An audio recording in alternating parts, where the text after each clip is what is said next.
이 시간에는 이제 광야 여정에서 우리가 이스라엘 백성들의 모형적 진리를 통해서 배웠던 것은 뭐냐면, 예수님을 믿고 출애굽을 해서 출애굽한 이스라엘 백성들이 내 심령 안에 익은 열매, 내 심령 안에 하나님의 나라가 이루어지기 위해서는 광야에서 40년 광야 생활을 이스라엘 백성들이 했는데, 특별히 이 광야 연단 과정의 막바지 이 연단의 과정인 바로 이 가데스 무리바 생수를 마시고 요 세 번째 요 연단의 과정을 통과해야 내 안에 하나님의 나라가 이루어지는 거예요. 그리고 내 안에 하나님의 나라가 이루어져서도 더 성령께서 깊게 더 완전해서 완전으로 해서 예수 그리스도의 형상을 온전히 담는 이 영화의 단계까지 가야,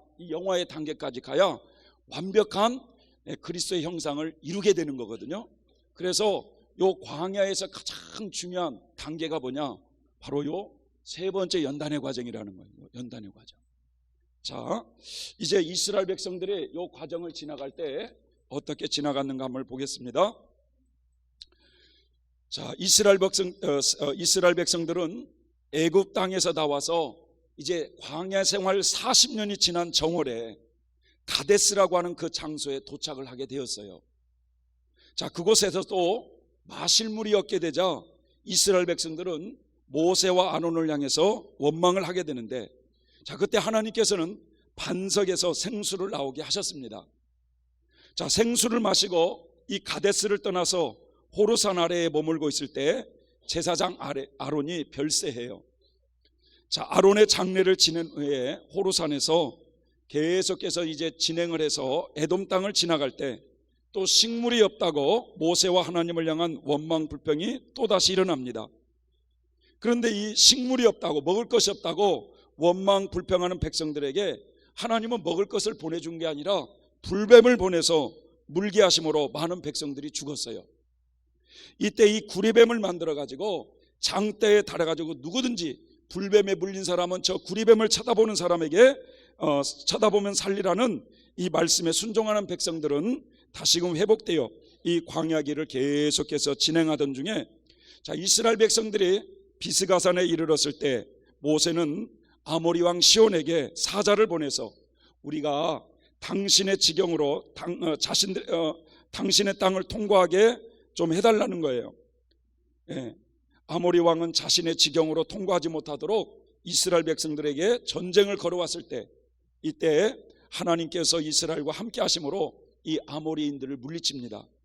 또 이스라엘 백성들이 바산길로 올라가며 이 바산왕 옥이 또 싸우려 하기에 이때에도 하나님께서 이스라엘 백성들에게 바산왕 옥의 군대를 붙이심으로 그들을 멸망시켜요. 그 이스라엘 백성들은 모압 형제에 이제 진을 치게 됩니다. 그러자 이 모압의 왕 발락은 이스라엘이 아모리 사람들에게 행한 그 모든 것을 보았기 때문에 심히 두려워해서 급히 발람 선지자를 초청하게 돼요. 그래서 이 발람 선지자는 발락 왕으로부터 자신의 그 간곡한 청을 들어주면 재물과 큰 권세를 주겠다는 약속에 이끌려 모압 땅으로 가게 되는데, 이 모압 왕 발락은 이 발람 선지자에게 이스라엘을 저주하라고 그랬잖아요. 그런데 하나님께서 그 선지자의 입을 주관하셔가지고 이스라엘을 저주하는 것이 아니라 계속해서 축복의 기도가 이렇게 나오는 것입니다. 여러 장소에서 여러 차례 기도를 마친 뒤에 이 발람 선지자는 모압의 왕이 원하는 대로 기도의 응답을 받지는 못했지만 이 발락 왕에게 악한 계략을 알려주는 거예요. 그래야 이 모압 왕은 우상의 제단을 차려놓고 모압의 음녀들을 통해서 이스라엘 남자들을 유혹하게 하여 우상 제물을 먹게 하고 그 음녀들과 음행에 빠지도록 합니다. 이때 이스라엘 백성들이 이 음녀들과 음행에 빠졌을 때 하나님께서는 연병으로 24,000명을 또 죽여요. 그러니까 계속해서 하나님 앞에 범죄할 때 이스라엘 백성들을 죽여가는 거예요. 자, 이때 비나스가 간음하고 있는 시므리와 모압의 음녀 고스비를 창으로 찔러 죽임으로써 하나님의 진노가 그치게 되죠. 그 후에 여호와께서 모세에게 이스라엘의 온 회중의 수를 계수해보라 라고 이렇게 명령하자, 이때 광야에서 죽이기로 작정했던 60만이 거의 죽었다는 사실과 가나안 땅에 들어갈 새로운 60만이 새로 준비되었다는 사실을 알게 됐어요. 그러자 모세는 여호수아를 후계자로 세워서 여호수아에게 안수를 합니다. 그 후에 모세는 미디안 연합군대를 멸망시키기 위해서 이스라엘의 각 지파에서 1000명씩 도합 12,000명의 용사들을 선택해서 전쟁터로 보내요.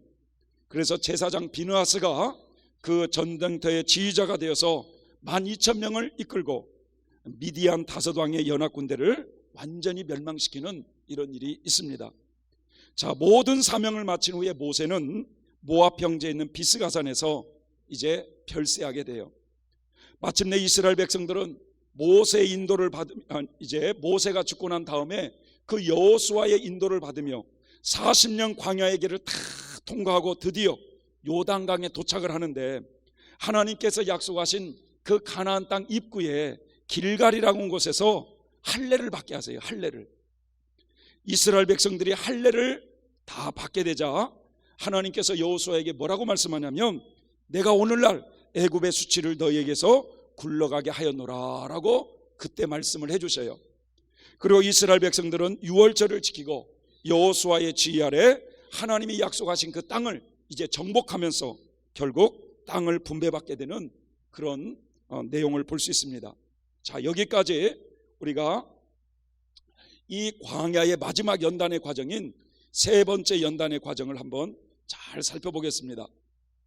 자, 먼저 이스라엘 백성들이 항상 말이죠, 출애굽을 할 때도 마찬가지였고, 또 두 번째 연단 과정에 들어갈 때도 마찬가지였고, 세 번째 연단 과정에 들어가기 전에도 마찬가지지만, 하나님께서 연단의 과정으로 인도하실 때 먼저 은혜를 부어주시더라 이거죠. 예. 자, 두 번째도 무리바 생수에서 은혜를 풍성하게 주어지니까 결단하고 두 번째로 들어가잖아요. 세 번째도 마찬가지예요. 요 세 번째 연단의 과정으로 들어갈 때도 먼저 가데스 무리바 생수에 큰 은혜를 부어줘야 사람이 주를 위해서 결단하게 되어 있거든요. 그래서 이 가데스 반석에서 가데스 무리바 생수를 맞았다고 하는 게 뭐냐, 이것은 세 번째 연단 과정으로 들어가기 앞서 하나님께서 부어주시는 성령의 큰 은혜라는 거예요. 은혜. 하나님은 먼저 은혜를 부어주시고 그 은혜의 힘으로 연단을 받도록 이끄신다는 거죠. 자, 가데스에서 생수를 마시기 전에, 이 생수를 마시기 전에 성도들은 말이죠, 요 상태가 되면은 허례와 위선이 자신의 삶 가운데 많이 있다는 걸 발견하는 거예요. 그런데 그런 것을 잘 벗어버리려고 해도 이게 쉽게 되는 게 아니라는 거예요. 좋은 환경을 말이죠, 우리가 많은 것을 누릴 수 있는 환경 속에서도 그런 것을 절제하며 산다는 게 쉬워요, 어려워요? 어렵잖아요. 어려워요. 환경 자체가 그냥 어려운 환경으로 몰아가면 괜찮은데, 환경 자체가 풍요로운 삶 속에서 거기서 절제하면서 정과 역을 십자가에 못 박아가면서 이렇게 산다고 하는 것이 어렵다 이거야. 그래서 마치 그런 것을 끊어버릴 때가 마치 그 기독도의 몸의 반쪽이 떨어져 나가는 것처럼 그렇게 고통스러운 것이에요. 그런데 이렇게 자기의 삶 속에 이런 허례와 위선이 많이 있다는 걸 발견하고, 이런 주님과의 더 깊은 경지로 들어가기 위해서는 이런 정욕적인 삶을 십자가에 못 박아야 된다는 것을 알면서도 이게 쉽게 되지 않는데, 문제는 가데스 무리바 생수를 마실 때, 요럴 때 결단을 하게 된다는 거죠.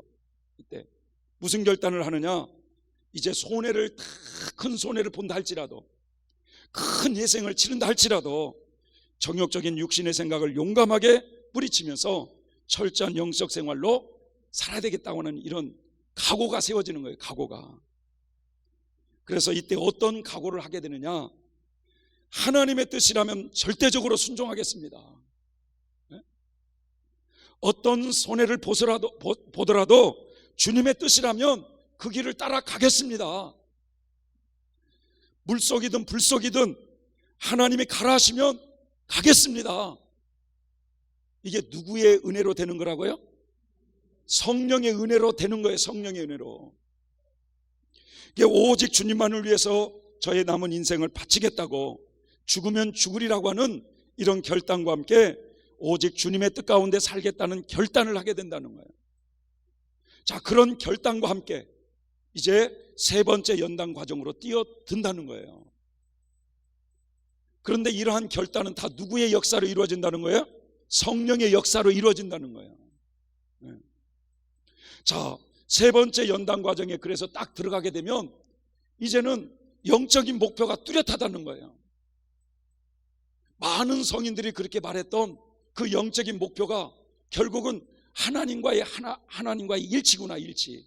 하나님이 그토록 우리를 죄악성에서 뿌리를 뽑고 하나님의 생명을 부어주셔서 우리에게 하나님과 함께 하시려고 하는 이런 영적인 목표가 뚜렷하게 그 마음속에 확 온다는 거예요.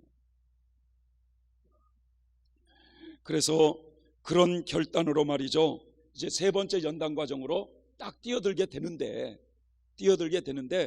사실 이 기독도가 장망성에서 뛰쳐나왔을 때 뭐라고 소리치고 나왔어요? 생명, 영원한 생명이었잖아요. 그래서 이 광야길을 쭉 걸어가면서 여기서 가나안 땅 정탐해서 가나안 땅이 생명의 땅인데 이 생명의 맛을 잠깐 맛봤는데 이제는 결국 하나님이 우리를 생명을 주시려고, 자신의 그 생명을 주시려고 우리를 광야길을 그렇게 지금까지 인도해 왔구나 하는 신앙의 목표점이 확 쓴다 이거예요. 네. 그러면서 세 번째 연단 과정으로 뛰어들게 되는데 첫 번째 만나는 어려움이 뭐냐? 먹을 것이 없는 거예요. 식물의 박함. 자, 이상하게 말이죠, 이스라엘 백성들이 요 광야에서 좀 어찌 보면 영적으로 어린 상태에서 먹을 것이 없다고 막 떼를 셌을 때는 하나님이 먹을 것을 줬어요. 그런데 여기서 먹을 것이 없다고 뗐으니까 불뱀을 보내가지고 죽여보려고 그래요, 우리를. 누가요? 하나님이. 먹을 것이 없다고 막 원망하고 불평하니까 그 원망하고 불평하는 것이 뭐냐? 우리의 자아잖아, 자아. 그러니까 불뱀을 보내가지고 죽이는 거야, 원망하고 불평하는 것을.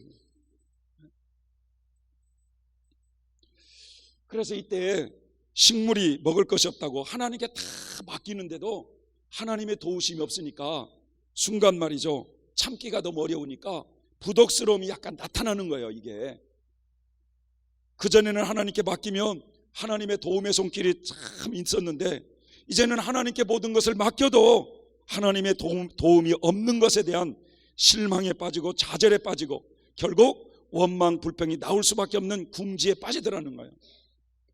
자, 그 모습이 말이죠, 가장 대표적으로 그 욥을 보면 알 수 있어요. 욥을 보면 욥이 입술로 범죄를 해요, 안 해요? 안 해요. 다 걷어가셔도 범죄를 하질 않아요. 그런데 3장 이후부터는 태어나지 말았을 것을, 미역국 안 먹었으면 좋았을 것을 하면서 말이죠, 그런 아직 깨지지 않는 작은 자아들이 불쑥불쑥 나타나는 그런 모습과 같다는 거예요. 아직도 남아있는, 성도에게 남아있는 옛사람을 철저하게 벗기시는 이런 과정입니다. 자, 그런 가운데 뭘 보내느냐? 불뱀을 보냈어요. 불뱀에 물려서 죽이는 거예요. 자, 이스라엘 백성들이 식물이 없다고 원망 불평을 하였을 때 하나님께서 무엇을 보내서 징계하셨느냐? 불뱀이에요, 불뱀. 자, 이 과정은 모든 것을 하나님께 맡기고 나아가는데 하나님의 도움이 손길이 없게 되자 성도들이 낙심하고 원망 불평을 하고 있는 그 자체가 아직도 깨어지지 않는 육적 자아이기 때문에 그 자아들을 깨뜨리기 위해서 마귀의 공격을 허락하셔서 각종 시험 풍파를 한동안 겪게 하시는 과정이다라는 것입니다. 자, 이 세 번째 연단 과정은, 이 세 번째 연단 과정이 여기에 8단 진복에 무슨 과정이라고 써져 있어요? 마음이 청결한 자는 복이 있나니 뭘 본다는 거예요? 하나님을 본다고 이렇게 말씀하고 있어요. 그러니까 여기는 결국은 우리의 내면, 마음을 청결케 하는 과정이라 이거예요. 적어도 말이죠, 세 번째 여기까지 들어간 사람이 입술로는 죄 안 짓습니다, 여러분. 아직 덜 된 사람, 요 광야에서 입으로 말이죠, 죄를 많이 짓는 거지, 여기는 집중적으로 마음을 다뤄요, 마음을. 행실로는 죄를 안 져. 마음을 집중적으로 다룬다 이거야. 그래서 그러므로 이 과정을 통과하는 성도들은 말이죠, 지극히 작은 죄일지라도 마음에 스쳐가는 이 죄들을 철저하게 회개하게 되어 있어요. 그래서 이 세 번째 연단 과정은 하나님의 빛이 가장 밝게 비춰지는 가운데 그리스도의 제자의 훈련을 받는 과정이기 때문에 첫 번째 연단 과정은 하나님이 30촉으로 우리를 마음을 비춰가지고 우리를 다듬었다면 여기는 60촉 이해되시죠? 그 저기 위에는 거의 한 95촉이야 100촉으로 따져보면. 그만큼 우리의 마음을 밝게 비춰가지고 마음에서 스쳐지는 이런 죄들을 처리하는 이런 과정이니 그럼 얼마나 거룩한 과정이겠어요, 저 과정이. 그래서 이 세 번째 연단 과정은요, 성경 안에 있는 빛에 대한 말씀을 철저하게 실천하는 과정이에요. 예를 들어서 원수를 사랑하라, 그게 실천이 돼야 그 과정을 통과하게 되어 있어요. 속옷을 빼앗고자 하는 자는 겉옷을 내어줘라, 오른편 뺨을 때리면 왼편도 der려더라, 억지로 오리를 가자 하면 심리를 동행해줘라, 선으로 악을 이겨라. 이런 하나님의 밝은 빛에 대한 말씀들을 생활 구석구석에 실천하도록 하나님께서 인도하시는 과정이 세 번째 연단 과정이라는 거예요. 그런데 이런 과정도 잘 모르고 말이죠, 조금 어려우면 내가 지금 욕과 같은 시련을 겪고 있어요 하면서 말이죠, 그렇게 말하는 사람들이 많아요. 자, 아모리 왕 바산 왕 군대들과의 싸움이라는 이 과정은 뭐냐? 자, 이스라엘 백성들이 불뱀에 물린 사건을 통해서 하나님의 징계를 받자 철저히 하나님 앞에 회개하며 더 새롭게 하나님의 뜻 가운데 살아보려고 결단을 할 때 요 마귀들은 더 세게 나오는 거 이제. 아모리 왕 시온의 군대와 바산 왕 옥의 군대와의 싸움을 하게 되는데 이 싸움에서 하나님이 함께 하셔서 승리케 해주시더라 이거예요. 이것은 성도들이 불뱀에 물리는 과정에서 괴로움을 당하며 큰 시험을 받다가 하나님의 위로하심과 용기를 얻어서 새롭게 더 결단하고 더 절정한 영적 생활을 할 때 마귀들은 더 온갖 시험 풍파를 강하게 일으켜서 범죄하도록 유혹하지만 하나님의 밝은 빛 가운데 그 빛된 행실로 이런 어려움을 승리한다는 거예요. 그래서 이 과정에서 마귀들이 일으키는 이런 시험 풍파를 보면은 말이죠, 중상모함을 당하거나 멸시천대를 받거나 심한 경제적인 어려움을 겪게 하거나 가족을 잃고, 거의 말이죠, 요 세 번째 연단 과정은 모든 나와 관련된 소유란 소유를 다 걷어가시기 때문에 나 한 사람을 만약에 지금 세 번째 연단 과정으로 이끌어 간다면 주변의 사람을 다 데려가게 되어 있어요. 나 한 사람 인간 만들려고 주변 사람들이 얼마나 고통을 당하는지 몰라 이게. 그래서 가족을 잃기도 하고 교회에서 완전 버림당하기도 하고 대부분은 어디로 들어가느냐, 감옥으로 들어가게 하셔서 철저하게 고문을 당하고 핍박을 당하면서 그런 과정을 지나게 돼요. 그러나 이 단계에 들어간 성도들은 말이죠, 그만큼 거룩하니까 그렇게 사랑과 인내와 겸손과 온유로 그 영웅적인 덕행을 실천하면서 이 과정을 말이죠 승리하더라 이거예요. 범죄하지 아니하고. 그러면서 발락 왕 발람 선지자 또 음녀들의 유혹을 보겠습니다. 이스라엘 백성들이 이제 모압 평지에 이르렀을 때 모압 왕 발락은 이 발람 선지자를 초청해서 이스라엘 백성들을 멸망시키려고 했어요. 이 발람 선지자의 악한 계계로 발락 왕이 모압 평지에 많은 우상의 제단을 세우고 모압의 음녀들을 불어놓아서 이스라엘 백성들을 유혹해 합니다. 그 유혹으로 이스라엘 백성들이 미혹을 받아요. 자, 이 과정은 성도들이 말이죠, 지금 많은 환난과 핍박 중에서 육신은 지칠 대로 지쳐 있기 때문에 하나님께서 어느 정도 육신적인 그런 휴식을 만들어주는 과정이라고 볼 수 있어요. 이때 성도들은 이런 육신적인 휴식에 마음이 끌리기 때문에 그런 환경을 믿기로 해서 이 마귀가 말이죠, 철저한 영적 생활을 하지 못하도록 유혹하는 이런 과정입니다.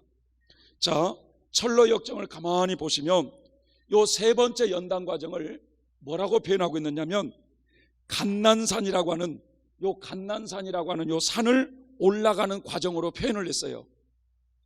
갓난산이라고 하는 것은 고난이 많기 때문에 올라가기가 어려운 산이다, 이런 뜻이에요. 이게 우리가 연단을 받아도요, 첫 번째 연단보다도 두 번째 연단의 강도가 더 세요. 두 번째 연단보다도 세 번째 연단의 강도가 훨씬 셉니다. 이게 고난이 많기 때문에 올라가기가 어려운 그런 산이라는 거예요. 그런데 이 기독도가 요 갓난산 입구에서 뭘 마시느냐, 가데스 무리바에서 생수를 마시듯이 요 갓난산 입구에서 샘물이라고 하는 곳에서 생수를 마셔요. 생수를. 이 샘물을 마시고 갓난산으로 올라가요. 뜨거운 마음으로 이제 올라가잖아요. 뛰어 올라가잖아요. 그런데 말이죠, 처음에는 용사와 같이 달려가요. 어느 정도 가다가 지쳐가지고 이제는 걸어가요. 이제는 걸어가는 것도 지치니까 기어가요. 그 다음에 간신히 말이죠, 무릎으로 기어 올라가 중간 정도에 딱 올라갔을 때 뭐가 있느냐, 휴식정이라고 하는 이런 정자가 있어. 정자가. 이 휴식정이라는 이곳이 있는데 기독도가 너무 지쳐있기 때문에 그만 그 휴식정에서 잠을 자버렸어요. 그러니까 이스라엘 백성들이 발락, 발람, 음녀들의 유혹은 바로 철로 역정에서는 바로 이 기독도가 휴식정에서 영적인 잠을 자고 있는 것으로 표현을 해주고 있다는 거예요. 이것은 이 단계에서 하나님께서 보시기에 영적인 잠을 자고 있는 거예요.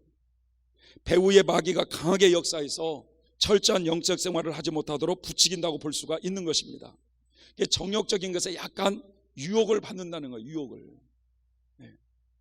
예를 들자면 그 주기철 목사님 같은 경우 말이죠, 일본에서 그 신사참배 거기 하지 않는다고 교회를 폐쇄시키고 그 주기철 목사님을 감옥에 끌고 가가지고 맨날 며칠 고문이야.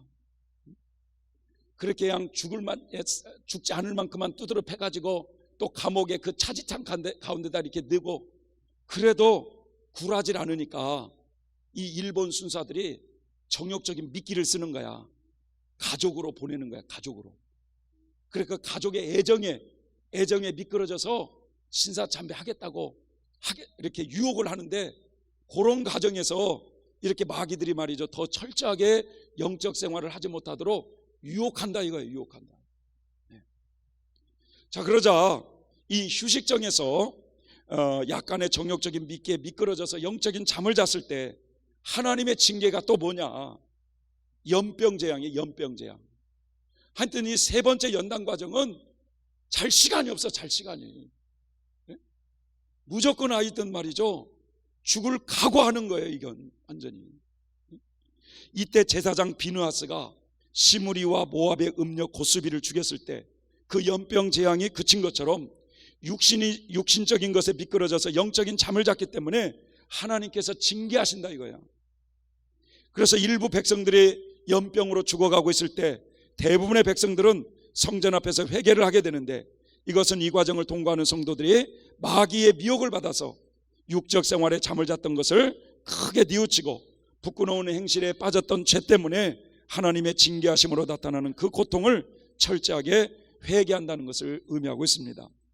자, 성도들은 이때 마귀들에게 공격을 강하게 받음으로 성난 시험 풍파가 일어나서 심한 불안과 막 고민과 회의에 빠지게 되는 거예요. 그래서 이 철로 역정에서는 이 휴식정에서 잠을 자다가 깨어난 기독도가 또 갓난산을 향해서 쭉 올라가다가 이 회의와 억겁이라는 사람을 만나는 과정으로 표현하고 있어요. 고난이 너무 심하니까 회의에 빠져요. 겁에 질리게 되고 사방팔방으로 정말 다 막혀있는 완전 절망에 빠지기 때문에 진퇴양난의 궁지에 빠져서 겁에 질려가지고 두려움을 크게 느낀다는 거예요.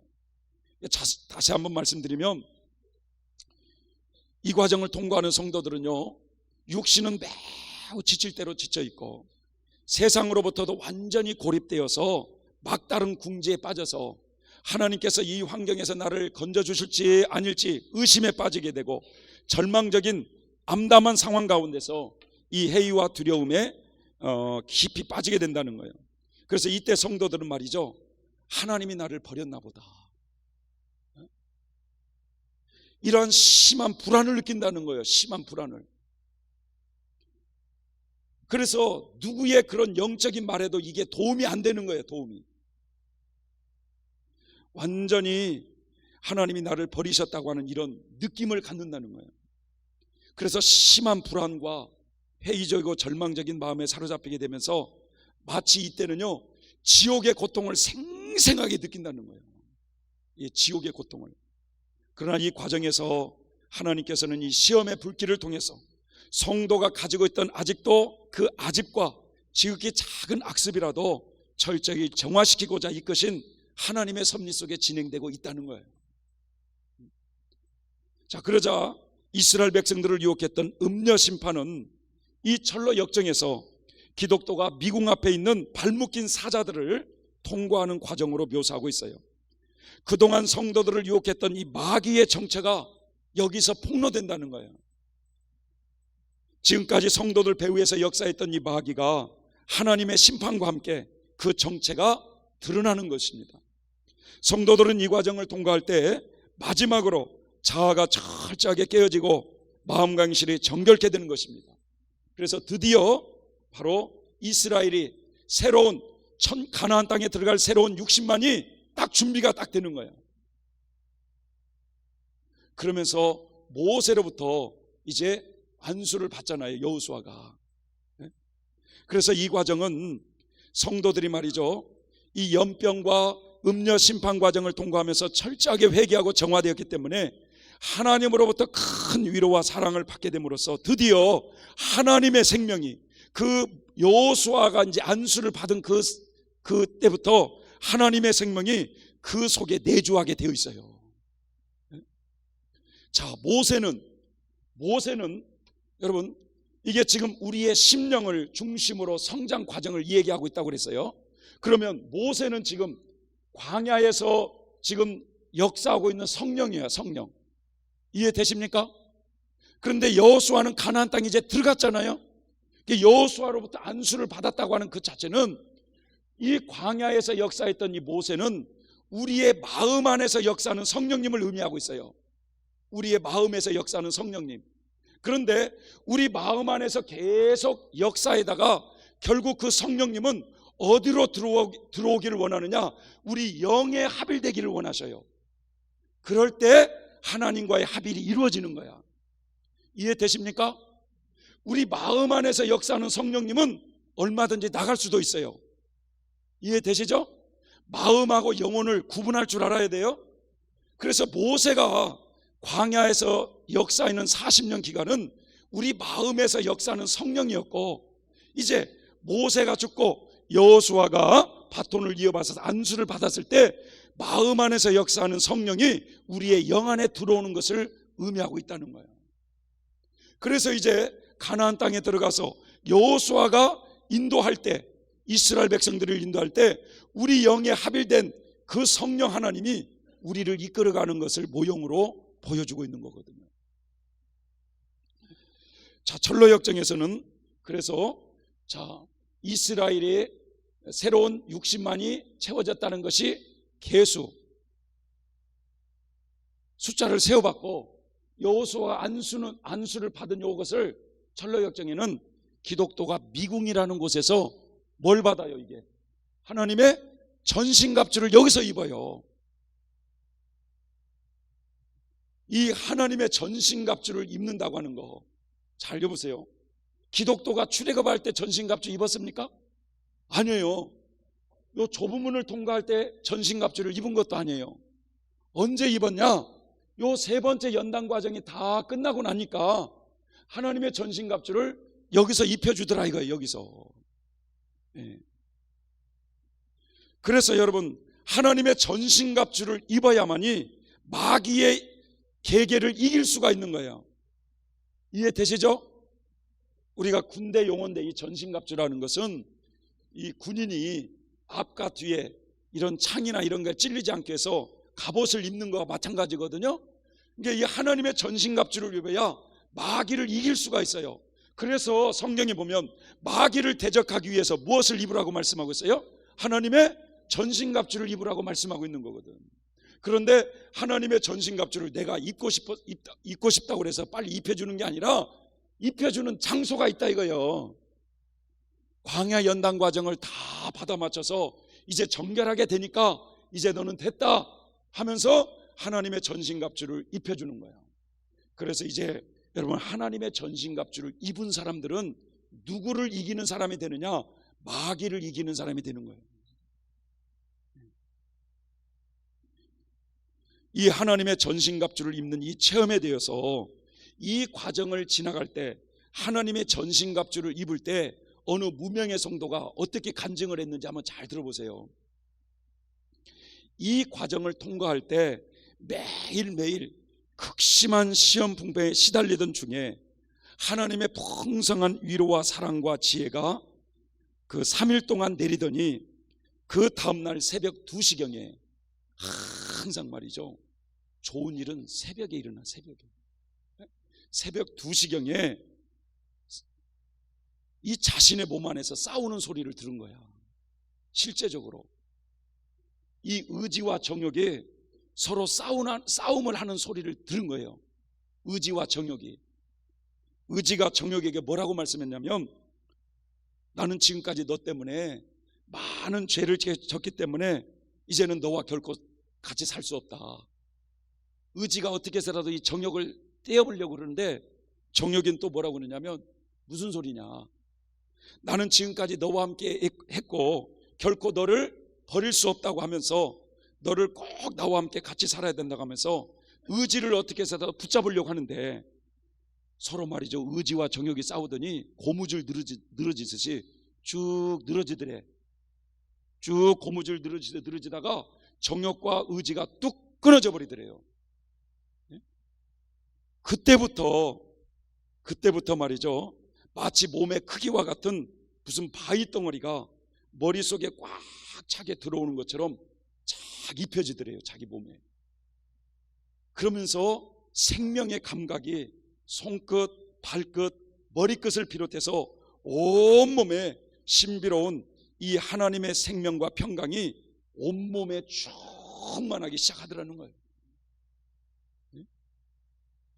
그래서 말이죠, 참 이건 뭐 경험이잖아, 경험. 자신의 이 영혼은 죄의 법칙에서 해방된 상태가 되었고, 몸 안에서는 내주하시는 하나님의 생명으로 말미암아 내세의 능력이 몸의 모든 끝들이까지, 손끝 발끝까지 이 감각적인 것이 몸에 나타나기 시작하더라는 거예요. 이것이 바로 하나님의 생명이 그의 영혼 속에 합일이 될 때, 다시 말해서 하나님의 전신갑주를 입었을 때 그런 현상이 이제 나타나는 거예요. 그러면 이제 그 사람은 하나님의 나라가 이 마음 안에서 이제 이루어지는 거예요, 영 안에서. 이해되십니까, 여러분? 네? 그러니까 하나님의 나라가 이 속 안에서 이루어졌으니까 그분들은 천국에 들어갈 준비가 돼버린 거야, 이제. 네. 한번 생각을 해보세요. 우리가 지금 계속 사는 것이 힘들고 어려운 게 뭐냐? 우리 속에 있는 이 죄악성 때문에 그러는 거거든요. 네? 이 죄 때문에 사는 것이 힘들고 어려워. 네? 그런데 결국은 우리 속에 있는 이 죄악성이 뽑혀버리고 하나님이 우리에게 주시고자 하는 이 생명이 부어졌을 때 그 사람의 마음속에, 영 속에는 평강 덩어리가 되는 거예요, 이제.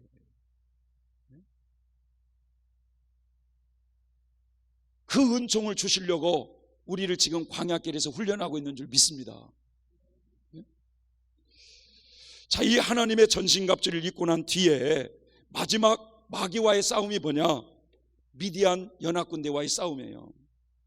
제사장 비느하스가 이스라엘 용사 각 지파에서 1000명씩 12,000명을 이끌고 미디안 연합군대와 싸우는데 백전백승을 해요. 이 말은 하나님의 전신갑주를 입은 이런 성도가 마지막 마귀와의 싸움에서 온전한 승리를 거둔다는 것을 의미하고 있는 것입니다. 자, 세 번째 연단 과정에 대한 이런 종합적인 설명을 해보면, 자, 세 번째 연단 과정은 광야의 마지막 연단 과정으로서 가장 중요한 과정이죠. 하나님은 이 과정을 통과시켜야 하나님의 생명을 우리에게 부어주게 되어 있습니다, 여러분. 자, 이 세 번째 연단 과정에 들어가는 환경이 어떠냐? 여기에 세 번째 연단 과정에 들어가는 환경이 어떤 환경이냐? 그동안에 누렸던 모든 세상적인 명예, 권세, 모든 것을 하나님이 다 걷어가신다고 생각하시면 돼요. 그래서 성경 마태복음 13장에 그런 말씀 있죠. 진주, 보화 비유에서 진주를 내가 소유하기 위해서는 자기의 소유를 다 팔아야 그 진주를 내 것으로 소유한다는 거예요. 그러니까 나와 관련된 모든 소유란 소유를 하나님이 다 걷어가신다고 생각하면 됩니다. 그래서 여러분, 그 욥을 하나님께서 이 생명을 주시려고 세 번째 연단 과정 속에서 그렇게 많은 것들을 다 걷어가셨어요. 목회자가 만약 이 과정을 들어가게 된다면 섬기는 교회도 잃어버리게 되고, 감옥 같은 곳에 들어가서 온갖 고문을 당하면서 헐벗고 굶주림에 시달리면서 가족을 다 잃어버리게 되고, 사람들의 미움과 중상모략을 당하면서 질병에 막 시달리면서 그동안 남아있는 자아가 철저히 부서지고 깨뜨려서 육적 소유라는 것들을 다 제거시키는 이런 과정으로 이끌어가는 거예요.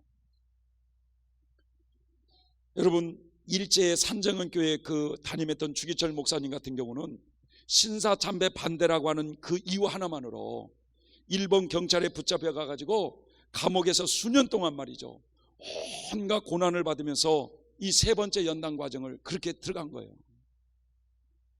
산정현 교회가 신사참배를 반대한다 해서 일본 경찰에 의해서 교회가 폐쇄됐어요. 자, 그리고 교단에서는 이게 강제적이죠. 목사님의 목사직을 파면시켰어요. 그러면서 감옥에 있으면서 매일매일이 고문이에요. 매일매일이. 그래서 온몸에 피투성이가 되고 그 추운 마룻바닥에서 말이죠, 먹을 것이라고는 겨우 주먹밥 하나예요. 주먹밥 하나.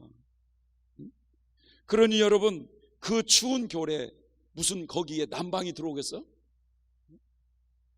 그 차디찬 곳에서 얼마나 힘들었겠어요, 여러분. 그런 가운데 매일매일 고문을 당했다는 거예요. 그러면서 아들이 말이죠, 막내 아들이 멋모르고 엄마 손잡고 아버지 감옥에 면회 갔다가 아버지가 거꾸로 매달려 있는 그 모습, 손톱 발톱이 다 빠져 있는 모습에 실어증이 6개월 동안 그래가지고 말을 못했어요. 그래서 환경 자체가 아주 극한 환경이라는 거예요. 또 모든 소유를 버리는 과정이에요. 모든 소유를. 하나님의 생명을 얻기 위해서 자신의 소유를 다 팔아야 되는 이런 과정입니다. 근데 이 소유라고 하는 것이 물질적인 소유뿐만 아니라 사람의 마음을 지배하고 있는 소유란 소유가 여러분 얼마나 많이 있는지 모르거든요. 그것을 다 내려놓게 하시는 과정이에요. 그래서 결국은 세 번째 연단 과정은 목회가 되려 될 수가 없어요. 목회는 언제 활발하게 이루어지느냐? 요때 이루어지는 요때. 세 번째 연단 과정은 그런 것도 다 소유이기 때문에 다 내려놓게 하셔서 특별히 말이죠, 우리를 익히시려면 물질, 가족, 섬기는 교회, 자신이 몸담고 있는 봉사하는 사역터 다 포기하게 되어 있다 이거예요. 욥의 경우를 보세요. 풍부했던 물질을 다 걷어가시잖아요. 10명의 자녀를 하루아침에 다 걷어가시잖아요. 사단의 역사로 욥의 건강마저도 걷어가시잖아요. 부인마저도 다 하나님을 원망하고 죽으라고 떠나가잖아요. 또 친구들이 위로한다고 왔지만 친구들이 오히려 욥을 정죄하잖아요. 욥이 당했던 그 환난이 세 번째 연단 과정이었다 이거예요. 그래서 그 욥이 뭐라고 고백합니까? 나의 가는 길을 그가 아신다. 나를 단련하신 후에는 내가 정금같이 나올 것이라 그렇게 고백하면서 욥기서 42장 그쪽에 보면은 귀로만 들었던 그 하나님을 이제 눈으로 보게 되었다고 말씀하고 있잖아요. 마음을 청결한 과정을 지나고 나니까 하나님을 이제 경험하는 거예요. 하나님을 보게 된 거예요. 그래서 말이죠, 하나님을 본다는 이 경험은 실제적으로요, 내 속에 하나님이 계시다는 걸 느끼는 거야. 이제 있습니까 여러분? 예? 예. 세 번째로는 자아가 다 깨어지고 육적인 것과 영적인 것이 세밀하게 분리되는 과정이에요. 그러니까 어찌 보면 여기는요, 왕자아로 살잖아. 왕자아로. 자아가 뭔지도 모르고. 예? 예? 그런데 여기서 조금 이제 바빠. 여기서 조금. 그러면서 계속 자아가 뭐라는 것을 깨달아가면서 자아를 깨뜨려 가잖아요. 그런데 세 번째 연단 과정에서는 마치 말이죠, 가루가 돼버려요. 가루가. 그래서 그만큼 다가 다 깨어지고 영적인 것과 육적인 것이 세밀하게 분리가 된다 이거예요. 그리고 또 철저하게 회개하면서 정결케 되는 과정이에요. 뭐가 정결케 되는 과정이냐? 우리의 마음이 정결케 되는 과정이라는 거예요. 자, 세 번째 연단 과정에 들어간 성도들은 생명 대신 주님만을 소유하기 위해서 철저하게 극기하고 영웅적인 덕행으로 이 육신의 세력과 싸웁니다. 따라서 수많은 시험 풍파 속에서도 빛을 따라 살기 때문에 행실로는 거의 범죄하지 않아요. 근데 이 과정에서 가장 성도들을 괴롭히는 괴로움이 뭐냐? 이 마음속에서 죄가 스쳐갔다가 스쳐나가는 거, 이런 것 때문에 괴롭다는 거예요. 마치 저 유원지에 가면 두더지, 그 100원짜리 넣으면 두더지가 올라왔다가 들어가고 올라갔다 들어가는 거 있잖아요. 이와 마찬가지로 우리 마음속에 죄가 스쳐 지나가는 거예요. 스쳐 지나가는 거. 그래서 어느 분의 고백을 보니까요, 얼마나 민감한지 요 세 번째 연단에 들어가면 할머니라도 치마만 두르면 음욕이 올라온대요. 할머니라도, 이런 할머니라도 치마만 두르면 음란이 스쳐 지나간다는 거예요. 얼마나 죄에 대해서 민감하면. 로마서 7장에서 사도 바울이 경험했던 그 죄에 대한 고백이, 여러분, 사도 바울이 지금 뭐 때문에 고백하고 있는 거예요? 죄 괴로워하고 있는 거예요? 주님 뜻 가운데 거룩하게 살고 싶어. 그런데 이 기회만 주어진 마음에서 올라오는 교만, 음란, 이런 것 때문에 괴로워하잖아요. 그래서 죄악성이 뿌리박혀 있기 때문에 이 범죄할 기회만 주어지면 마음에서 순간적으로 요동하는 거야. 여기서 이것 때문에 괴로워하는 거야. 우리는 여기에 있는 사람이나 여기에 있는 사람들은 이게 작동하면 여기로 나와버려요. 여기로. 여기가 마음에서 작동하면 여기로 나와버리잖아요. 쏟아버리잖아. 그래서 항상 언제 후회를 하냐? 쏟아버리고 나서 이런 얘기 많이 하잖아. 쏟아붓고 나서 조금만 참았으면 될까 하면서 이러잖아요. 그런데 여기는 쏟아놓은 게 아니라 마음에서 지금 괴롭다는 거예요. 마음에서. 그러면서 오라, 나는 곤고한 사람이로다. 이 사망의 몸에서 누가 나를 건져내랴. 로마서 7장과 8장이 복음의 핵심이라고 그러잖아요. 기독교의 죄 문제, 이 죄 문제를 그렇게 죄 때문에 고민하다가 로마서 8장에서 생명을 받으니까 죄와 사망의 법에서 나를 해방시켜 줬다고 그러잖아요. 그게 기독교의 복음이라는 거야. 네. 그래서 로마서 7장에서 사도 바울이 지금 괴로워하고 있는 이 고백이 세 번째 연단 과정에서 경험하는 고백이었다 이거예요. 그래서 그 과정을 지나서 이제는 죄와 사망에서 생명의 성령의 법이 나를 어떻게 했다고요? 해방을 시켰다는 거예요. 해방을.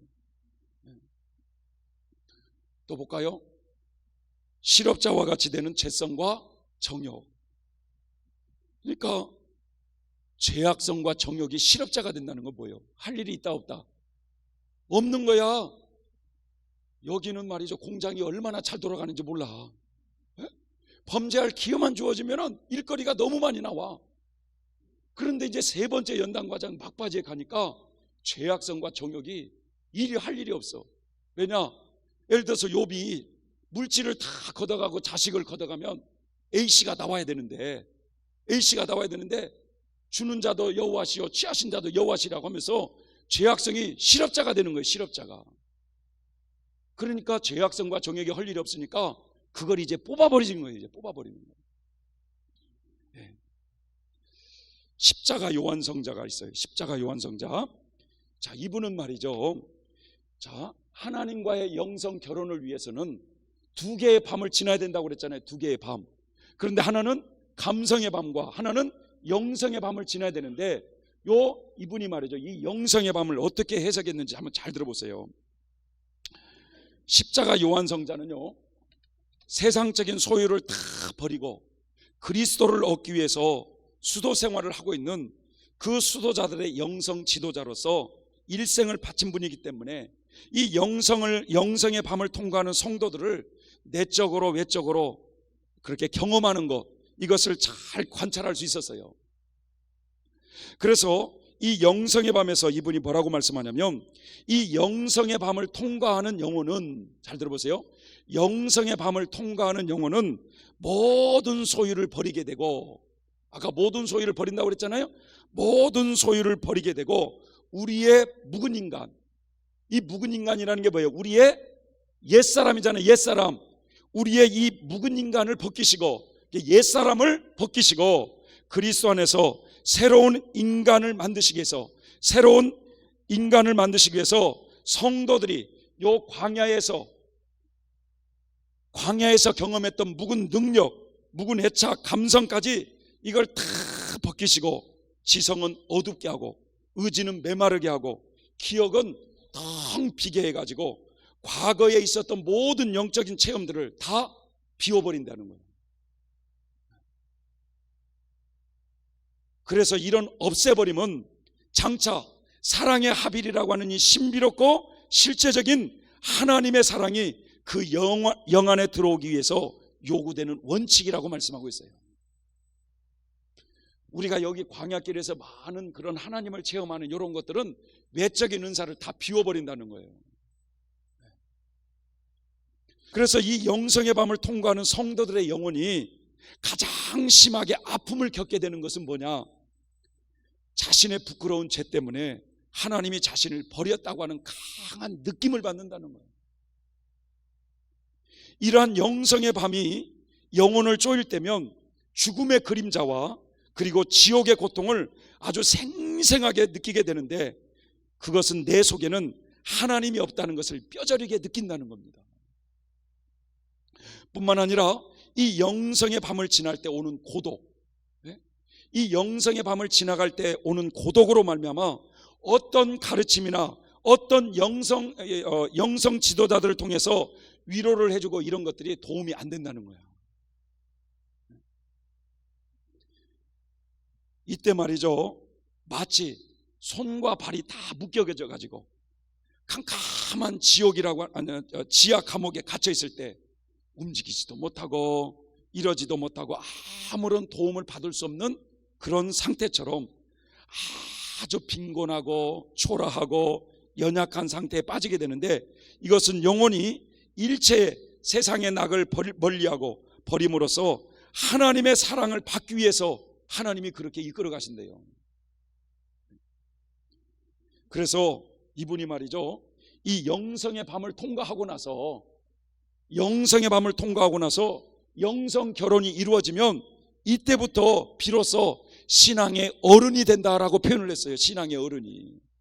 자, 사도 요한은 어린아이 단계가 있다고 그랬잖아요. 어린아이 단계, 그 다음에 청년의 단계가 있다고 그랬어요. 그러니까 요 세 번째 연단까지가 청년의 단계예요. 여기에 청년의 단계. 요 과정을 통과해야 신앙이 어른이 된다는 거예요. 신앙의 어른이.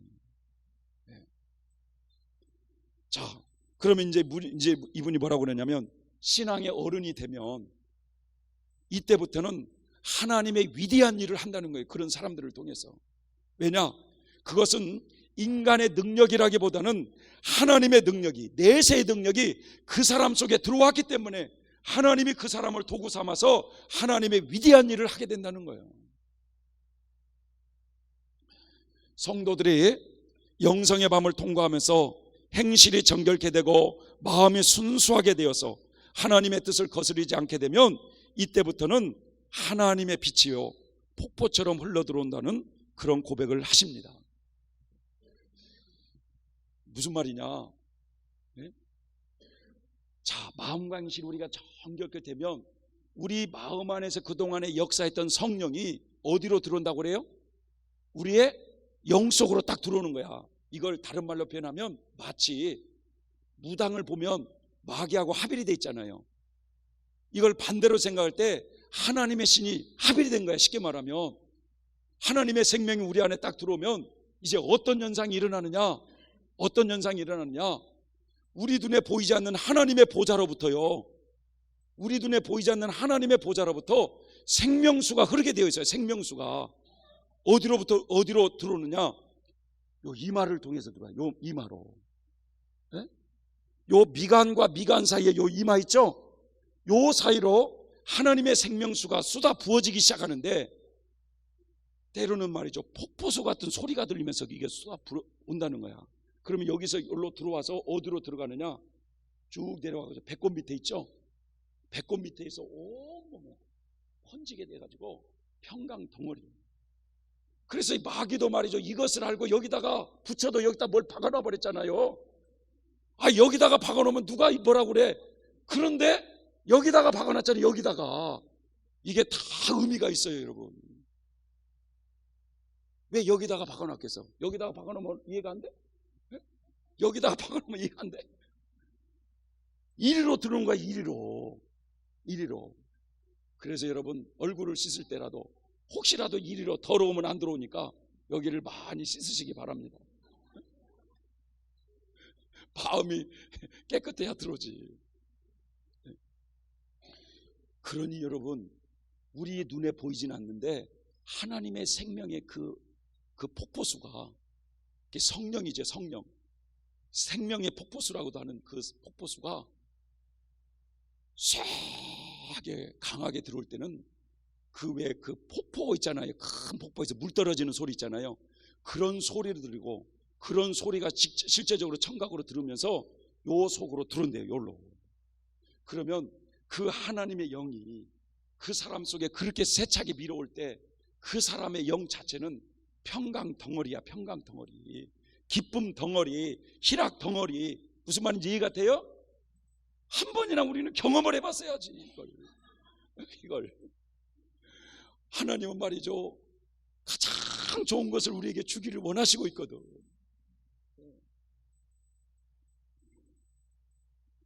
그래서 이제부터요, 하나님 이 죄에서 해방이 되어서 하나님의 생명으로 거듭난 성도들의 실제적인 경험을 한번 얘기를 해볼게요. 자, 허드슨 테일러를 한번 예를 들어보면, 중국 내륙 선교의 아버지라고 그러잖아요, 허드슨 테일러가. 그런데 이분이 세 번째 연단 과정에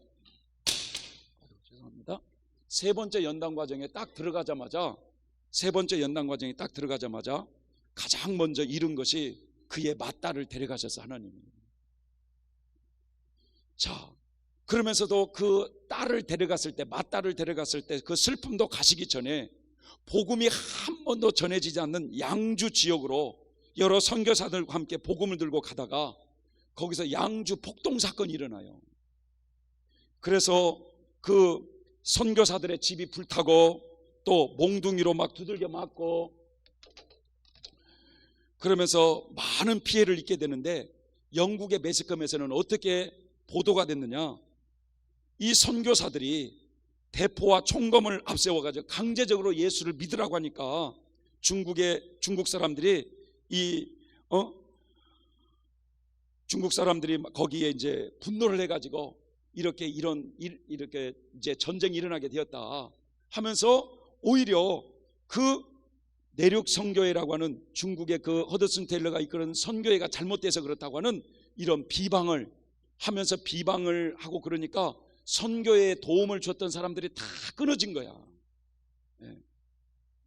그런데 또 양주 폭동이 그 후유증이 또 채 가시기도 전에 5살 난 아들이 풍토병으로 또 죽어요. 그해 6개월에는 그해 6월에는 천진 대학살 사건이 일어나서 많은 동료 선교사들이 또 목숨을 또 잃어요. 또 7월에는 33세의 부인이 여러분 세상을 또 떠나요. 이때 테일러 자신도 이질로 고통을 당하게 됩니다. 그러니까 딸을 잃었죠. 양주 폭동 사건으로 고난의 소리, 비방의 소리를 많이 들었죠. 아들을 잃었죠. 또 선교사들 같은 동료를 잃었죠. 또 부인을 잃었죠. 그 다음에 자신도 이질로 질병으로 고통을 많이 겪는, 그래서 자신이 의지할 수 있는 육적인 소유들을 하나님이 다 걷어가셔 버린 거예요. 그런 후에 이 허드슨 테일러가 동료 선교사에게 자신의 영혼이 느끼는 그 느낌을 글로써 표현을 하는 거예요. 요한복음 7장 37절 38절을 보면 누구든지 목마른 자는 내게로 와서 마시라는 말씀이 있습니다. 어느 누가 이 영혼의 목마름이 없었겠습니까? 예수님은 과연 우리의 목마름을 채워줄 수 있겠습니까? 그렇습니다. 나에게는 그 어떤 어려움과 슬픔이 있을지라도, 영혼의 갈증이 아무리 클지라도 주님께서는 이 모든 필요를 채워주십니다. 나를 믿는 자에게는 그 배에서 생수의 강이 흘러나리라는 이 성경 말씀이 사실일까요? 그렇습니다. 양자강보다도 더 힘이 있고 더 깊으며 더욱 넘치는 사랑의 물결이 내 배에서 흐르고 있다는 거야. 그러니까 이 허드슨 테일러는 이 3번째 연단 과정을 통과하면서 하나님의 이 생명이 자기 속에 들어와서 그 생명의 폭포수가 자기에게 임하는 이 표현을, 내 속에는 양자강보다도 더 강한 이 생명의 물이 흐르고 있다고 이렇게 표현을 해주고 있다는 거예요. 루터 같은 경우는요, 어거스틴 수도의 소속이었던 이 수도사였지만, 수도자로서 이분이 이제 사제가 되고 또 신학 박사가 되어서 비텐베르크 대학에서 교수 활동을 하고 있는 중에, 그때 당시에 말이죠, 이 면죄부 판매가 성도들의 신앙생활에 해가 된다는 것을 이분이 깊이 깨달은 거야. 무슨 속죄장 하나를, 종이떼기 한 장을 산다고 해서 연옥에서 받아야 할 연옥경을 면제해 준다, 이건 성서적이지 않다는 거야. 결국 루터가 결단하기를 이 비텐베르크 성당문에 95개 조항을 딱 써서 붙여가지고 속죄장을 산다고 해서 우리의 죄가 용서받을 수 없음을 지적하고 오직 예수 그리스도를 믿음으로 제 용서함과 함께 구원을 받을 수 있다고 외치기 시작했어요. 그런데 이때 이 당시에는요, 교황을 비롯한 가톨릭의 교리를 정면으로 대적하는 행위였어요. 당시 어느 누가 정치적으로나 종교적으로 교황을 대적할 사람이 있었어요? 교황의 세력을 대적하는 것은 무덤을 파는 행위와도 같은 거예요. 교황 무엇소리라 해가지고 교황이 공식적으로 사람들 앞에 선포를 하면 절대로 잘못될 것이 없다라는 주장이 있었는데, 당시에 이 교황이 발행한 이 면죄부를 정면으로 이것은 잘못됐다고 이렇게 들고 나오니까 교황을 대적하는 일이 된 거야. 그러자 교황으로부터 이단 정죄를 받으면서 결국 로마 교황청으로서 파문 서문을 당해요. 신부가 이제 파면당한 거예요. 이제 파문 선언이라고 하는 것은 루터를 이제 죽여도 법에 저촉이 되지 않는 이런 선언이었습니다. 로마 교황청에서 파견한 대주교가 루터에게 법정으로 나오라고 그랬어요. 그때 루터는 유명한 말을 해요. 마귀의 때가 저 지붕 위에 있는 기와장보다도 많을지라도 나는 가겠다는 거야. 죽음을 각오하고 가겠다는 거야. 그게 결국 파면 선언을 당하고 법정에서 나올 때 루터를 말이죠, 누가 갑자기 말을 타고 막 호위병이 루터를 확 낚아채가지고 얼굴에다가 뭘 씌우고 루터를 어디로 데리고 갔어요. 그때 루터는 나는 여기서 이제 죽는구나 이렇게 생각을 했는데, 오히려 그 루터를 보호하기 위해서 자기를 돌봐주었던 프레드릭 백작이 호위병을 그렇게 보내가지고 루터를 거기서 구해내요. 그래서 이 프레드릭 백작 집에서 숨어 지내면서 하나님과의 이 합일이라고 하는 이 신령한 체험을 하면서 복음 진리를 더 강력하게 외치면서 종교 계획을 성공적으로 이끌게 되었던 거예요. 그러니까 루터 역시도, 루터는 결혼을 하지 않은 사람이었잖아요. 수도자니까 별로 외적인 소유가 없어. 에? 누가 죽지 않아도 돼. 가족이 없으니까. 그런데 이분이 세 번째 연단 과정에 딱 들었을 때는 어떤 일이 벌어졌느냐, 여러분, 사제직이 이단으로 정죄당하고 사제직이 박탈된 거야. 사제직이 자신의 목숨마저도 위태로운 그 상황에서 죽으면 죽으리라는 그런 과정 속에서 세 번째 연단 과정을 통과하게 된 거예요. 이처럼 이 세 번째 연단 과정에 들어가는 특징이 뭐냐, 우리의 모든 소유를 여러분 다 내려놓게 하시는 하나님이시다는 거예요. 자, 한국의 무디라고 불렸던 이성복 목사님의 예를 들어보면, 이 목사님은요 1937년에 성결교단에서 전국 부흥사로 임명을 받았어. 이 전국 부흥사로 임명을 받아가지고 방방곡곡의 집회를 인도하면서 얼마나 많은 사람들을 울리고 말이죠, 은혜를 끼쳤는지 몰라요. 그때 집회를 인도하면서 성도들로부터 사랑과 존경을 많이 받을 때가 바로 이런 과정에서요. 그래요. 이런 과정에서 하나님이 크게 사용하신 거죠. 그런데 당시 목사님은 성결교단에 소속되어 있지만 감리교회나 장로교회에서 교파를 초월해서 집회를 인도해 주었기 때문에 교역자들로부터 시기 질투를 받게 된 거예요. 교역자들로부터. 결국 이 목사님은 1941년부터 45년까지 이제 그 부흥사라고 하는 직책을 다 내려놓고 가족을 평양에 두고 이분이 혼자 만주로 들어가게 되었어요. 만주로. 자, 이 과정에서 세 번째 연단 과정을 이제 들어가게 되는데, 홀로 만주에 간 이 목사님은 처음에 봉천중앙교회라고 하는 그 교회를 담임하면서 복음을 전했어요. 워낙 이분이 유명하고 참 설교도 잘하고 그래서 사람들이 많이 모여가지고 성전을 치게 됐습니다.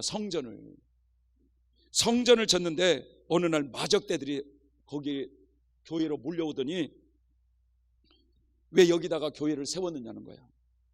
교회를 불태워버리겠다는 거야.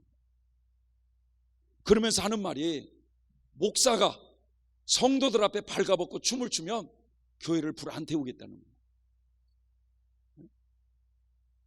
그러자 이 목사님은 교회를 건지기 위해서, 자기의 그 자아 부끄러움은 개의치 않냐고 그 교회를 건지기 위해서 다 발가벗고 성도 앞에서 춤을 춰요. 자, 그러자 교회가 회복되자 목사님은 그 교회를 다른 목사님에게 내어드리고 홀로 이제 교회를 찾아다니면서 부흥회를 인도하시는 이제 목사님이셨어요. 자, 이곳저곳을 다니면서 부흥회를 인도하는데 얼마나 어려움을 당했는지 몰라요. 그 당시 때는 제2차 세계대전 말기였기 때문에 교통이 매우 불편했다고 그래요. 그래서 당시에 형편을 목사님이 이렇게 간증하고 있어요. 천진에서 하얼빈의 집회를 인도하기 위해서 가던 중에 생기는 일인데, 천진에서 점심을 먹고 밤차를 탈 수 있는 차표를 사기 위해서 오후 4시에 역전에 나가 보니까 얼마나 많은 사람들이 줄을 서서 기다리고 있는지, 결국 이 목사님이 밤 10시에 차를 타지 못하게 되자 그 자리를 떠나면 내일 또 갈 수 없으니까 거기서 말이죠, 11월 달에 그 추운 때 그 세면바닥에 잠을 자게 되는데 몸은 꽁꽁 얼어붙고 있는 그 중국 사람 옆에서 보리쌀 같은 이가 나와가지고 기어 올라와가지고 잠을 이루지를 못했다고 그래요.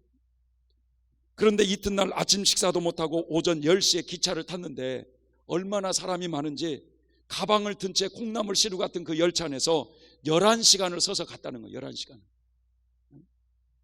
결국 저녁 9시경에 하얼빈역에 도착해서 얼마나 추운지 마차를 타고 교회에 딱 들어서 보니까 그때 말이죠, 성도님들이 거기에 기다리고 있는 거야. 그래가지고는 참 필사적으로 설교를 하고 방으로 들어오니까 쓰러졌다고 그래요. 조금 후에 정신을 차리고 식사를 하니까 이제 새 힘을 얻어가지고 만주에서 부흥회를 이렇게 바쁘게 다니던 목사님이 어느 날 어머니께서 돌아가시 직전이라고 하는 전보가 온 거예요. 그러면 우리는 부흥회도 취소하고 가봐야 돼요? 안 가봐야 돼요? 에? 어머니가 지금 돌아가시다고 지금 빨리 오라고 전보가 왔어요. 전보가. 가야 돼요? 안 가야 돼요? 가야 돼요? 안 가야 돼요?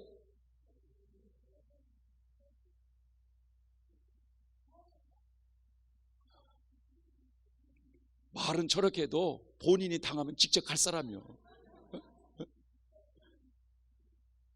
그런데 이분이 어머니에 대한 이 효도 굉장히 효자였는데 그 벳세메스로 가는 암소를 생각했다고 그래요. 벳세메스로 그 법궤를 메고 가는 그 암소가 어린 송아지가 엄매엄매하면서 엄마를 찾는데 뒤를 돌아봐요? 안 돌아봐요? 안 돌아보잖아요. 그러면서 손에 쟁기를 잡은 자는 뒤를 돌아봐서는 안 된다는 이 하나님의 음성을 듣고 그냥 부흥회를 인도를 했어요. 그러니까 부흥회를 다 마치고 집에를 가보니까 장례가 다 끝난 거야.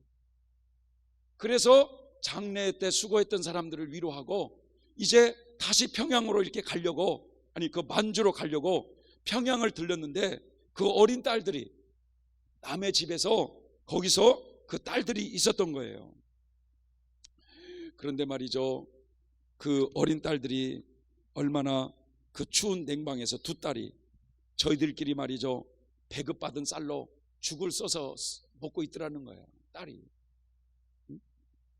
바람이 막 휭휭 들어오는 그 냉방에서 서로 그렇게 그 죽을 끓여가지고 그 떠먹는 그 모습을 보니까 아버지로서 차마 거기를 빠져나오지를 못하고 며칠이라도 이 딸들과 좀 같이 있어야 되지 않을까라는 요 마음이 또 밀려온 거예요, 요 속에. 그런데 그때 뭐라고 표현하느냐? 나는 인정을 죽여버렸다고 그랬어요. 나는 인정을 죽여버렸다.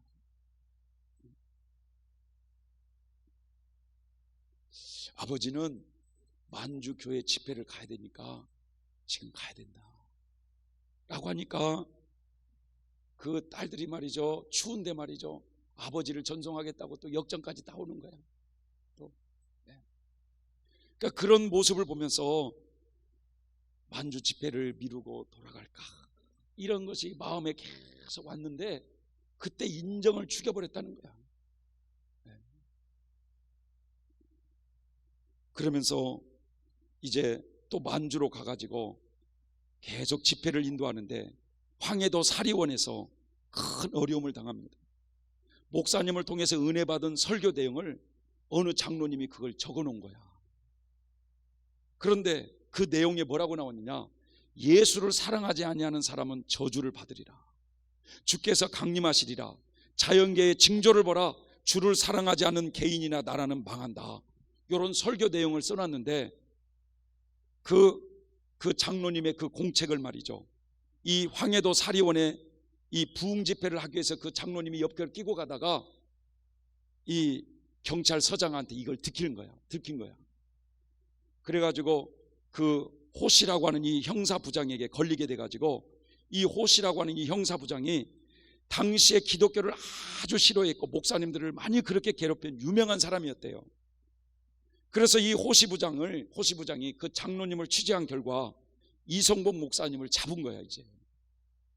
그래서 이 목사님이 붙잡혀오자 이 호시부장이, 이 자식아 뭐 일본이 망한다고?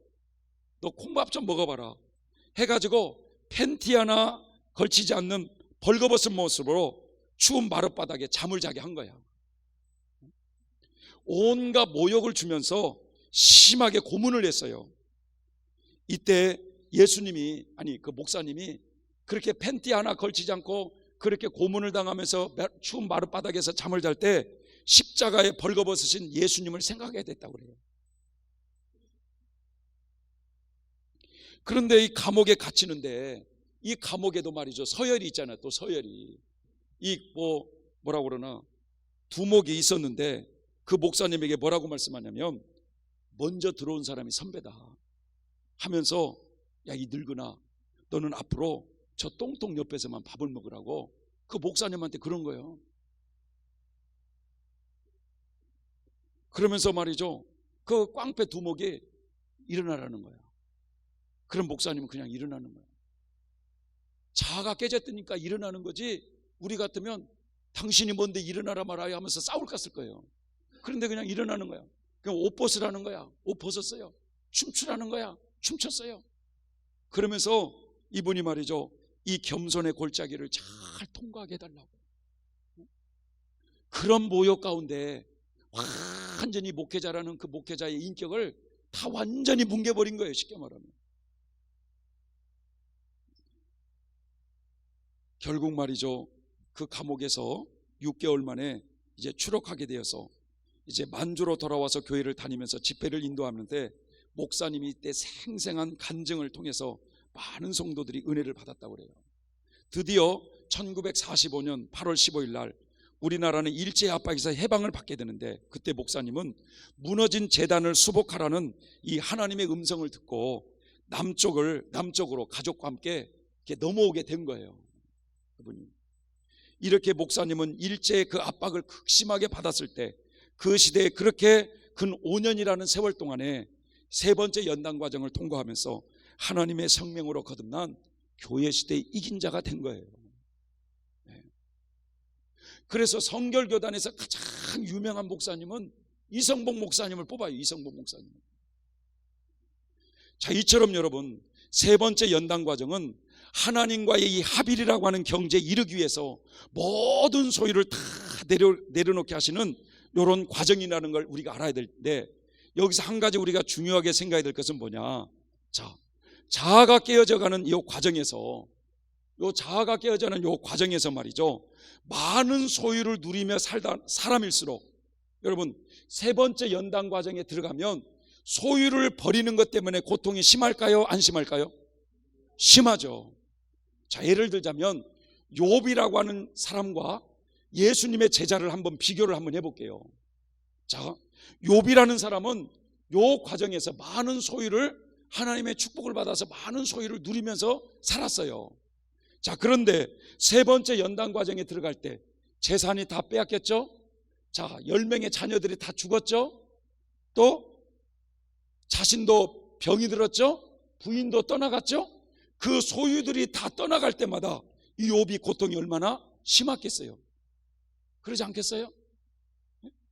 자, 그런데 자, 반면에 예수님의 12제자를 한번 생각해보면, 12제자, 예수님을 믿고 따를 때부터 배를 버리고 가족을 버리고 따라 나섰어요.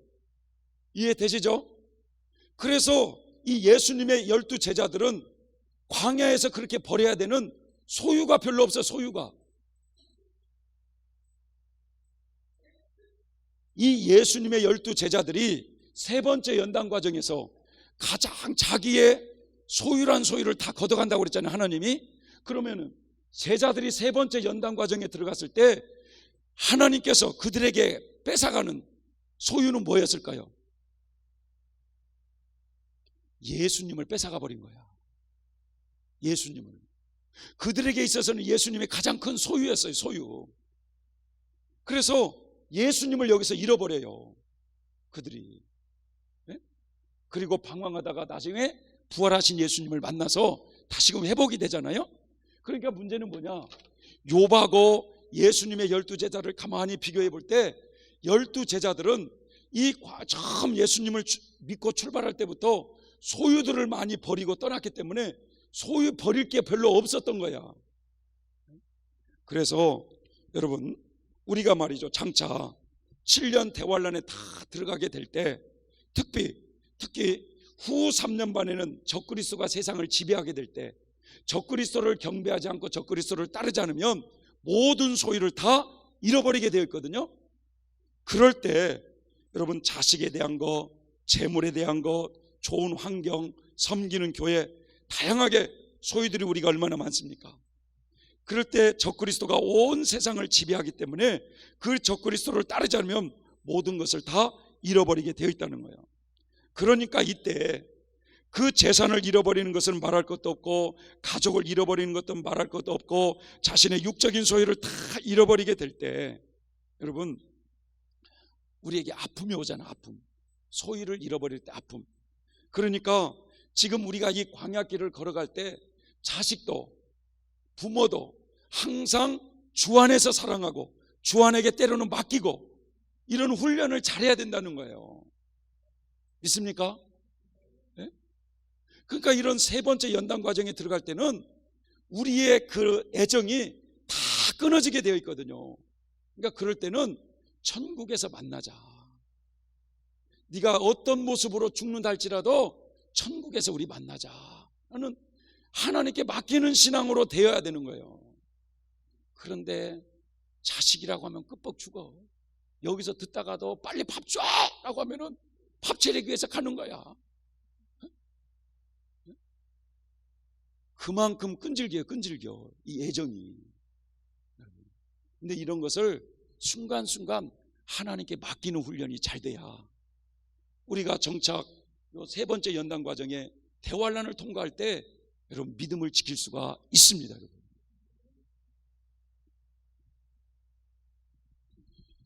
자, 그래서 모든 소유를 다 내려놓게 한 뒤에 하나님의 생명을 주시려고 하나님이 이렇게 하신다는 거예요.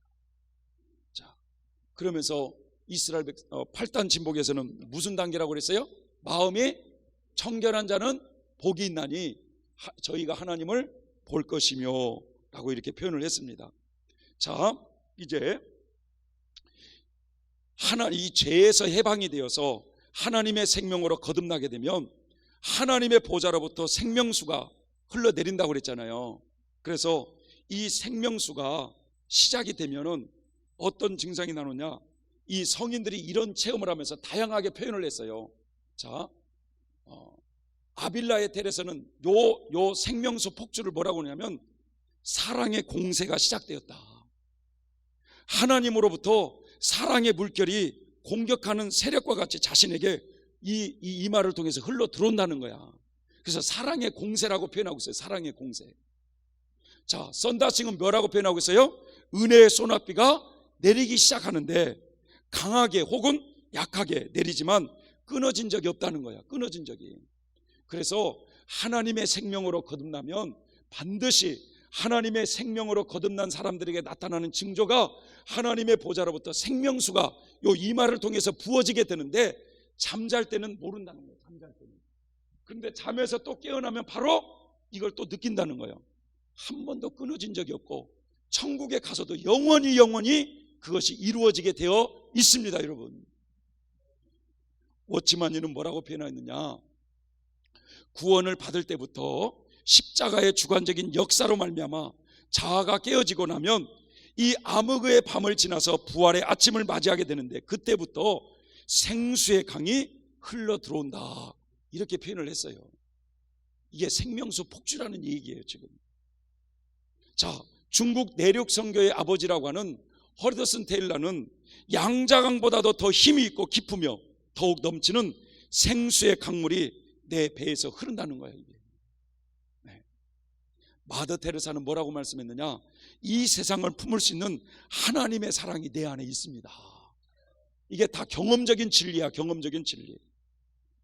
요한복음 7장 38절에 나를 믿는 자는 성경의 이름과 같이 그 배에서 생수의 강이 흘러나리라고 말씀하고 있어요.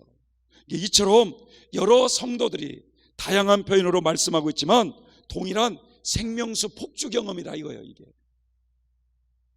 그래서 하나님의 보좌로부터 흘러내리는 이 사랑의 물결이 이 말을 통해서 흘러 들어온다는 거예요. 그러면 여러분, 이 은총을 받으면 그 사람은 평강 덩어리야. 믿습니까 여러분? 하나님이 이 은총을 우리에게 주시려고 우리를 구원하여서 40년 광야 생활을 걷게 하신 거예요. 이 은총을 받아야 마침내 구원의 완성이 이루어지는 것입니다. 여러분, 자, 우리는 지금까지 생명과를 먹는 진리라든지 또 흰옷을 입는 진리라든지 믿음으로 의롭게 된다라고 하는 이런 말씀이나 하나님의 전신갑주를 입으라는 이런 말씀이나 신의 성품에 참여하는 자라고는 이런 진리들이 이처럼 첫 번째 연단 과정을 통과하고 두 번째 연단 과정을 통과하고 마지막 세 번째 연단 과정을 다 마쳐야 비로소 죄에서 해방되어 하나님의 생명이 우리 마음에 부어지게 된다는 사실이에요. 모든 그리스도인의 신앙의 목표는 바로 하나님의 생명을 받는 여기에 있습니다. 여러분, 이렇게 여러분 세 차례 연단의 과정을 다 통과하게 되어서 죄에서 해방되어 하나님의 생명으로 거듭난 자가 바로 이긴 자들이요, 예수님 추수하러 오실 때 여러분 들림받는 성도가 된다는 사실이에요. 이해되셨어요? 네? 그냥 뭐 거짓말을 밥 먹듯이 하는데 올라간다는 거야. 내가 봐도 무거워서 내려 떨어질 것 같아. 자, 왜 대부분의 사람들이 여러분 예수님 공중 강림하실 때 왜 휴거되지 못하고 왜 환란에 왜 들어가는 겁니까? 여기 예수님 추수하기 위해서 오시잖아. 예?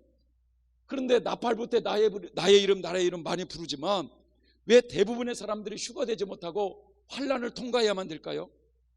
아직 연단을 덜 받아서 그런 거예요. 연단을 반드시 세 차례 연단의 과정을 받아야 익은 열매가 되었을 때 공중 강림하실 때 휴거되는데, 연단을 덜 받았기 때문에 연단을 받으라고 환란 속에 집어넣어서 연단 받아 정결케 하시려고 하는 하나님의 숨은 뜻이 있는 거예요.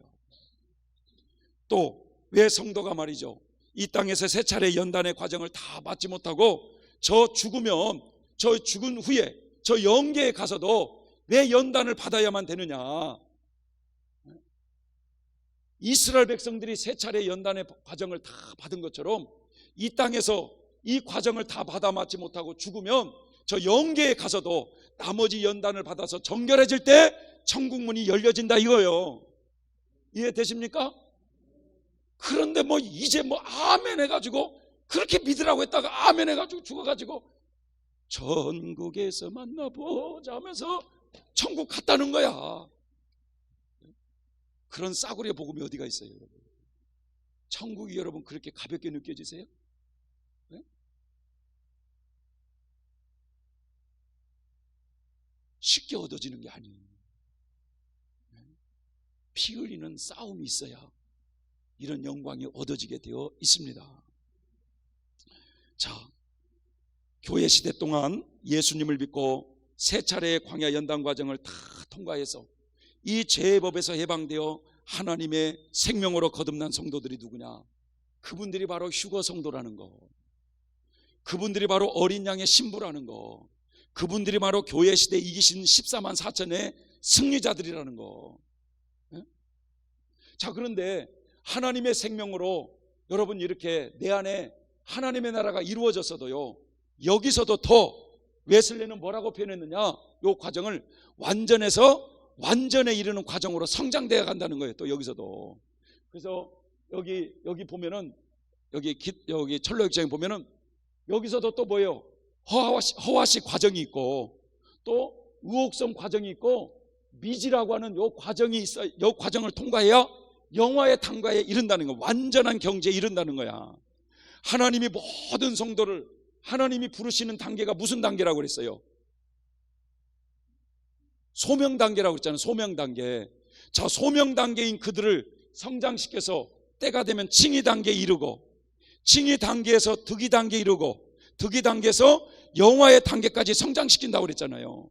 하나님께서 그렇게 더 성인들 중에서도요, 더 완전해서 완전으로 해가지고 여기까지 성장한 성도들은 가톨릭에서는 대성자라고 그래요. 대성자, 이제 대성인. 이게 14만 4천의 이긴 자들 중에서도 여기서 돌아간 사람도 있고 여기서 돌아간 사람도 있지만 여기까지 완전의 경지에 이른 사람은 아주 극소수라는 거예요. 사도 바울 같은 사람들은요, 요런 단계에서 성경을 쓴 거예요. 성경을. 여러분, 이해되십니까, 여러분? 예? 이해되세요?